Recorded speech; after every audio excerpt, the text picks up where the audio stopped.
earthquake has hit Japan. It is the largest earthquake in Japanese history. It registers as an 8.9, which is gigantic.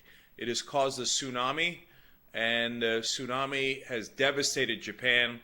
Waters came in miles into the land, miles, which is amazing. 39 people are already reported killed, 40 are missing, or 40 killed, I should say, 39 missing, and that number, unfortunately, only will escalate, it appears, as the day goes on. Let me tell you some of the other devastations. 19 aftershocks. The aftershocks registered as 6.0 on the Richter scale, which is also very large. The dozens of cities and villages along a 1,300-mile stretch of the coastline were hit by the tremors. Some of the ships were brought in so far inshore that they were literally going through the cities. They'd go under the bridges or over the bridges. They would cut power lines, and you saw ships just right going through in the middle of some of the cities. Tokyo, which is hundreds of miles away, is also affected. But the tsunami is not just limited to Japan. It is now spreading, and they are significantly concerned about it in Hawaii. They have closed down some of the airports, and they are preparing to get hit by that tsunami. They're saying the west coast of the United States of America could also get hit. It's an amazing story, and there's more trouble in Japan. Apparently, 2 of their nuclear facilities have had mechanical problems. They are right now trying to contain what is happening over there.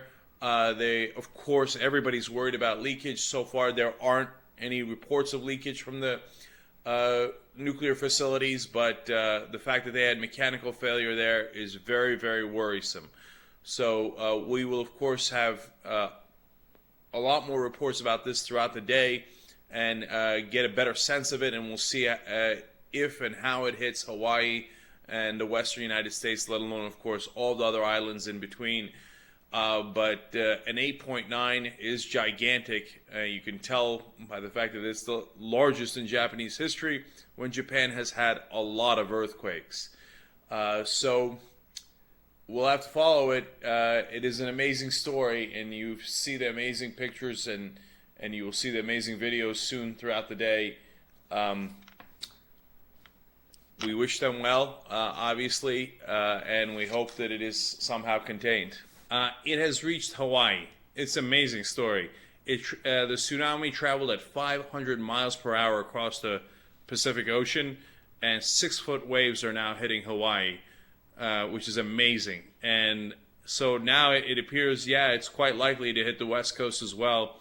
Obviously, it'll have dissipated even more by the time it gets to the West Coast. Remember, it was 23